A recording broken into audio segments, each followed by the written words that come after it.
मध्य प्रदेश में कहाँ रहा? ये रहा विदिशा वाले क्षेत्र में। मैंने एक प्रश्न भी दिया था, आया था नहीं? क्योंकि इनका एक और नाम था भारशिव। क्या नाम था? भारशिव।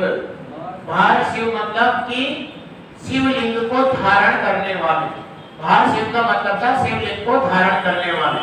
ये जो भी नाग शासक बने वो शिवलिंग को धारण करने का मतलब या तो कोई पूजा स्थल में रखते होंगे या फिर वो अपने साथ में लेकर चलते होंगे, जैसा भी रहो, लेकिन इनका एक उपनाम भी था भारशिव।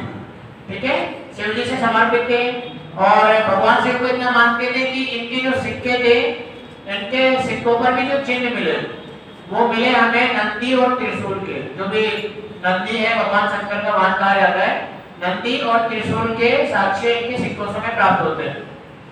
तो इनको भारशिव भी कहा जाता है नाग शासकों के। इस वंश के संस्थापक जो थे उनका नाम याद रखिएगा, संस्थापक ये थे कौन? वृषनाथ। वृषनाथ या वृषनाथ भी आता है नाम, वृषनाथ। ठीक है, इस वंश के संस्थापक थे। इन्होंने जब कैपिटल बनाई थी, राजधानी, ये राजधानी बनाई गई थी मथुरा में, मथुरा में। लेकिन मथुरा से फिर ये वृषनाथ जो थे राजधानी को चेंज कर देते हैं और वापस कहाँ ले आते हैं? स्थापना तो इन्होंने वहीं पे कर दी थी राजधानी में, लेकिन राजधानी परिवर्तित करके ले आते हैं ये विदिशा। ठीक है, विदिशा इन्होंने राजधानी को चेंज कर दिया। अब उसके बाद में क्या होता है? राजधानी विदिशा में चेंज हो जाती है, वृषनाथ इस वंश की स्थापना कर देते हैं। फिर उसके बाद में एक और शासक आते हैं जिनका नाम रहता है भीमनाग। ठीक है, इसके बाद में उत्तराधिकारी आते हैं भीमनाग। ये कैपिटल को पुनः चेंज कर देते हैं, राजधानी को परिवर्तित कर देते हैं भीमनाग। और राजधानी कहाँ ले गए भीमनाग? राजधानी को ले गए पवैया। पवैया जिसको बोला जाता था पद्मावती। देखिए पद्मावती, मूवी की नहीं बात कर रहा, जगह की बात कर रहा हूँ, हमेशा गलत ही सोचते हो। ठीक है, पद्मावती जगह कहाँ पर है? ग्वालियर के पास है, शिवपुरी में। ठीक है, शिवपुरी के समीप है।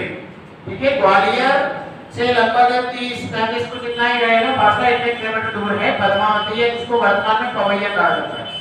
ठीक है, शिवपुरी वाले रीजन में है। तो राजधानी परिवर्तित करके विदिशा से भीमनाग कहाँ ले जाते हैं? पवैया या पद्मावती ले जाते हैं भीमनाग। और यहीं पर इनके सिक्के भी प्राप्त होते हैं भीमनाग के, याद रखिएगा। ठीक है, भीमनाग के सिक्के यहीं पर प्राप्त होते हैं पद्मावती पवैया से। इसके बाद में फिर भीमनाग के बाद में इनके उत्तराधिकारी आते हैं स्कंदनाग। ठीक है, स्कंदनाग। और स्कंदनाग के भी जो सिक्के प्राप्त होते हैं वो एक अलग सिक्के प्राप्त होते हैं एरन से। ठीक है, बृहस्पतिनाग, स्कंदनाग और बृहस्पतिनाग, इन दोनों के सिक्के एरन से सिक्के इनके प्राप्त होते हैं। यानी कि एक अलग प्रकार का सिक्का था जो दोनों का इनके कुछ सिक्के जो एरन से में प्राप्त हुए। तो वहां पर ऑप्शन में याद करिए, जब क्वेश्चन आया था उसमें सागर भी दिया हुआ था। ठीक है, ऑप्शन में सागर भी दिया हुआ था, लेकिन सबसे ज्यादा सिक्के हमें विदिशा ही याद रखना। ठीक है, विदिशा वाले लेकर। अब एक और शासक था, एक मिनट थोड़ा सा उसको सही कर लेना मुझे। एरन से सिक्का इन दोनों का नहीं मिला, इनका सिक्का एक से मिला है पवैया से। रविनाग का सिक्का मिलता है एरन से। ठीक है, रविनाग जो थे उनका सिक्का मिलता है एरन से। रविनाग इनका सिक्का एरन से प्राप्त होता है, एरन से रविनाग का सिक्का प्राप्त हुआ।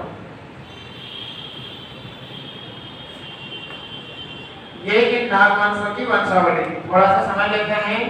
नागवंश के संस्थापक वृषनाग थे, राजधानी मथुरा थी, वहां से परिवर्तित करके विदिशा ले आए। विदिशा से भीमनाग राजधानी को पवैया या पद्मावती ले गए। पद्मावती में ही इनके कुछ सिक्के प्राप्त हुए, स्कंदनाग के, भीमनाग के, बृहस्पतिनाग के। फिर उसी के इसी वंश के शासक रहे रविनाग, जिनका सिक्का एरन यानी कि सागर वाले क्षेत्र से प्राप्त होता है। और इस वंश के अंतिम शासक के बारे में याद रखिएगा, वो थे गणपतिनाग। अंतिम शासक थे गणपतिनाग।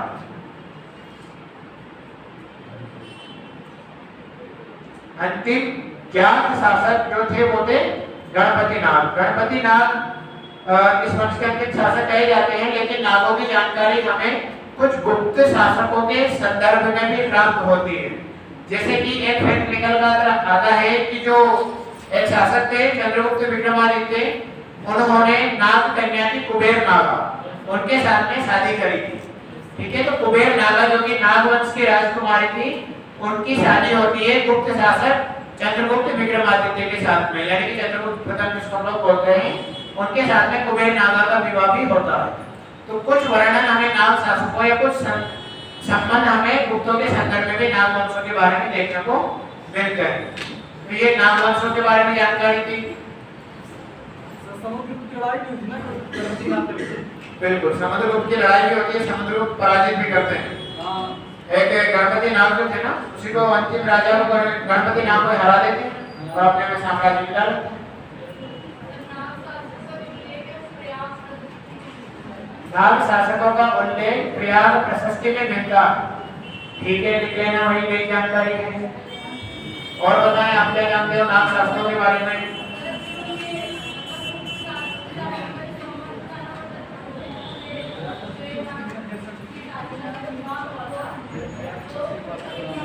जोर से बोले, जोर से, धीरे धीरे आवाज आ रही है।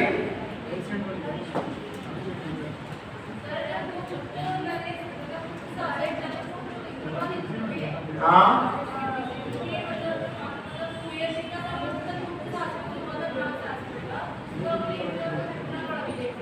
अच्छा, जूनागढ़ अभिलेख में भी विवाह के बारे में जानकारी प्राप्त होती है। अच्छा, अरे जूनागढ़ में तो उसको उदय जी को कुमारी कराने लिखा गया।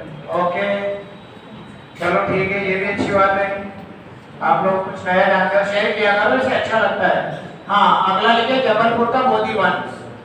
जबलपुर का बोधि वंश, बोधि वंश देखिए, बहुत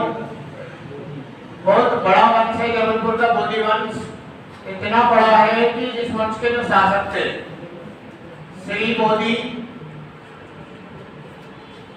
चंद्र बोधि, एक थे वसु बोधि, एक और थे, क्या नाम था? श्री बोधि, वसु बोधि, चंद्र बोधि, शिव बोधि। ठीक है, शिव बोधि।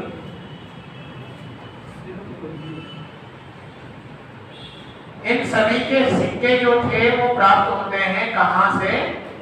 ये प्राप्त होते हैं तेवर या त्रिपुरी भी कर लेना, ऑप्शन में त्रिपुरी भी आ जाता है कई बार।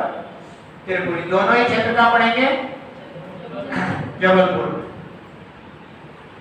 और ये जो टाइम पीरियड था इसका लगभग इस समय पे कहा जाता है कि लगभग 2 से 3 ईसा के आसपास या शताब्दी है, शताब्दी है, सदी मतलब शताब्दी 2 से 3, ये जो 2 से 3 सदी थी, इस समय पे लगभग इनका शासन जबलपुर या तेवर वाले क्षेत्र में, त्रिपुरी वाले क्षेत्र में रहा। श्री बोधि, चंद्र बोधि, वसु बोधि, शिव बोधि, इनके सिक्के तेवर, त्रिपुरी, जबलपुर से प्राप्त होते हैं। ये बोधि वंश खत्म, बस खत्म। ठीक है, अगला वंश बघेलखंड का मध्य वंश, इसको हम लोग पढ़ लेते हैं थोड़ा सा, ही 2 मिनट में ये भी खत्म हो जाएगा। ठीक है, अगली हेडिंग डाले बघेलखंड का मध्य वंश।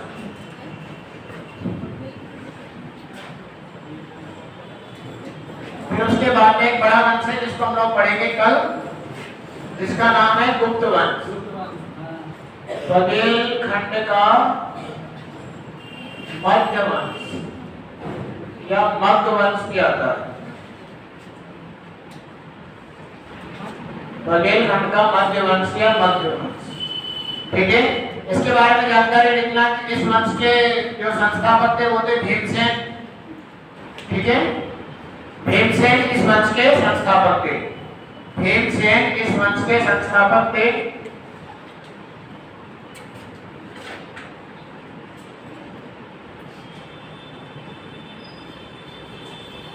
और भी एक दो शासक हुए हैं इस वंश में जिनके बारे में बहुत ज्यादा पूछने में थोड़ा सा लिख लेना। अन्य शासक हुए इसके भद्रमग्ध और शिवमग्ध। भद्रमग्ध और शिवमग्ध। मध्य, अरे मध्य विद्या वाला आता है ना, विद्या में ध्यान आता है, और कई जगह कोई ध्यान घड़ी वाला भी लिखा हुआ है ना, 2-3 जैसे कि आप हिंदू किताब देखोगे तो अलग अलग है, तो ऑब्लिक करके दोनों याद रखिए, ठीक है ना। उसमें विद्या वाला दिया हुआ है, इसमें वो घड़ी वाला दिया हुआ है, तो याद रखिएगा। चलिए शिवमत और भद्रमत लिखिए हम। एक लिखे कौसा, इनके अन्य साक्ष्य जो प्राप्त हुए, कौशाम्बी, बांधवगढ़, भीटा, इनके साक्ष्य में प्राप्त होते हैं। कौशाम्बी से बांधवगढ़ का है उमरिया, और भीटा ये नहीं पता चलेगा, ये इलाहाबाद में, इलाहाबाद यानी कि वर्तमान में जो प्रयागराज है, प्रयागराज वहां पर है, ठीक है। भीटा, हाँ कौशाम्बी ये भी यूपी में, उत्तर प्रदेश में। बांधवगढ़, भीटा, इन क्षेत्रों से भी इनके कुछ साक्ष्य हमें प्राप्त होता है। एक अन्य शासक थे कोशीपुत्र कोटसिरी, कोशीपुत्र पेटसिरी, इनकी भी जानकारी हमें लगभग प्राप्त होती है। ये भी इसी वंश के कहे जाते हैं, क्योंकि टाइम पीरियड था 140 से 170 ईस्वी, इसके समय में इनका शासन रहा। 140 से 170 ईस्वी में कोशीपुत्र पेटसिरी का शासनकाल रहा इस समय पे। और इनका बहुत ज्यादा इतिहास में जानकारी नहीं है कि इन्होंने क्या किया, बस इतना इन्होंने किया कि ये कुषाणों के समकालीन थे, कुषाणों के समकालीन थे, और इन्होंने कुषाणों को कहां से, किस क्षेत्र में, जो हम लोग इनके सिक्के प्राप्त हुए, तो इन्होंने महाकौशल वाले क्षेत्र में जमनेश्वर को रोका। महाकौशल वाले क्षेत्र में कुषाणों के प्रभाव को रोका। कुषाणों को महाकौशल यानी कि जबलपुर वाले क्षेत्र में नियंत्रण करने से इन्होंने विरोध किया, प्रतिरोध किया, इतना बस इनका योगदान। चलिए अगला हम लोग पढ़ेंगे नेक्स्ट गुप्त काल। यहाँ तक कोई आपको डाउट वगैरह हो तो बताएं। नहीं है सर ये सिक्के कहाँ मिले थे जी?